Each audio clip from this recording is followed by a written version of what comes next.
행복하십시오. 뿌따빠라입니다. 수행은 마음속으로 떠나는 여행입니다. 그리고 수행은 기술입니다.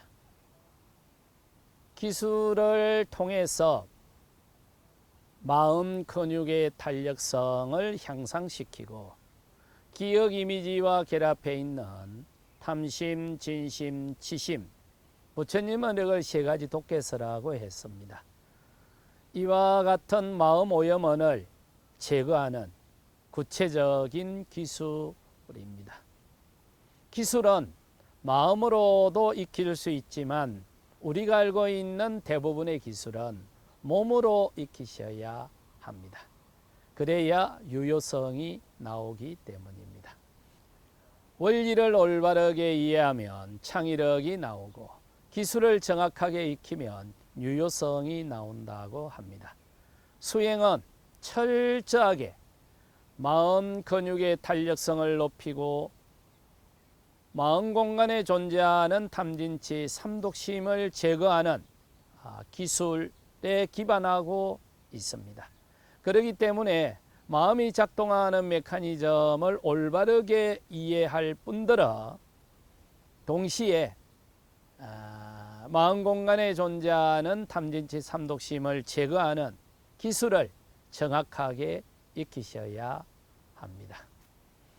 그리고 이 수행 기술이 있고 그 수행 기술을 실천하는 수행자가 있고 그리고 수행자의 품성이 있겠죠. 우리 흔히 그런 말들 하고 있지 않습니까? 저분은 기술은 뛰어난데 품성이 좀 문제가 많아. 저분은 일은 잘하는데 성질이 좀 그래. 이런 표현들 많이 하지 않습니까? 수행도 마찬가지입니다. 부처님이 창안한 8정도 수행체계, 특히 정념, 사념처, 더 직접적으로는 사띠 수행의 기술이 있고 그리고 그 기술을 익히는 수행자가 있고 또 그 수행자의 품성이 있겠죠. 그런데 부처님 이전에도 정념 수행 기술이 있었어. 그런데 내가 8정도 수행 체계를 완성한 것은 기존에는 수행 기술만 초점을 뒀다면 나는 수행자의 품성까지도 주목을 했어.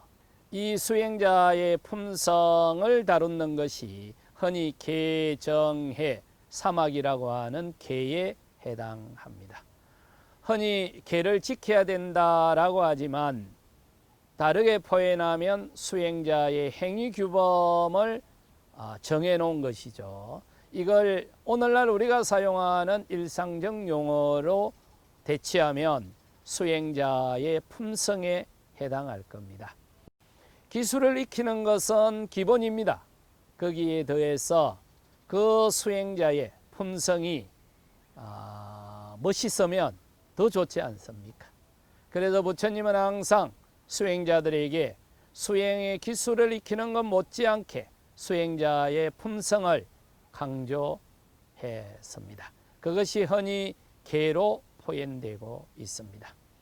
동시에 수행자들의 사회적 책무도 있습니다. 수행 기술이 있고 그 기술자들의 품성이 있고 동시에 그런 사람들이 살아가는 동시대의 사회에 대한 분명한 책무가 있게 마련입니다.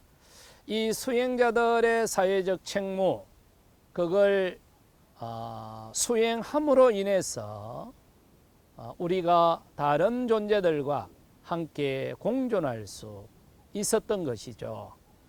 이 수행자들의 사회적 역할, 사회적 책무, 이걸 부처님은 공덕해양이라고 표현을 했습니다.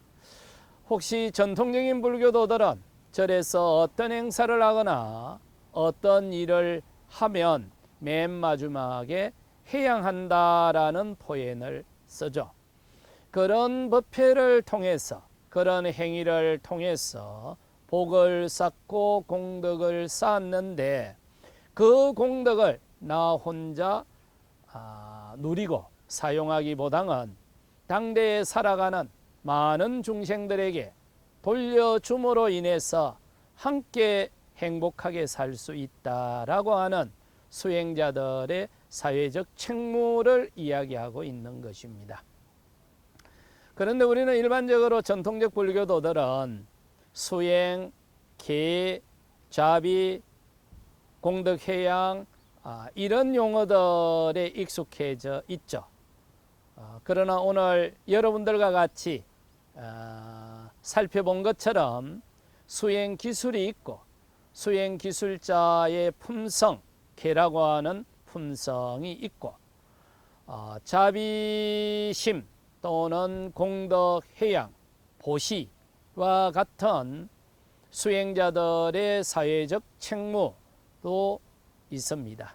이런 수행자들의 사회적 역할을 충실히 해줌으로 인해서 다른 많은 사람들이 수행자를 새롭게 보고 존중할 수 있게 되고 또 여러분들이 하는 이 귀한 수행법 그 자체를 다른 사람들이 관심 있어 하고 귀하게 여기게 될 겁니다. 이런 수행 기술자들의 사회적 책무 그것도 결코 소홀하게 해서는 안 될 겁니다. 그러나 무엇보다도 그 시작점에 그리고 그 중심에 수행 기술이 있다는 것 결코 소홀하게 해서는 안 될 것입니다. 일단 우리가 수행을 가지고 이야기하는 이상 수행 기술은 결코 빠질 수 없는 핵심 요소이기 때문입니다.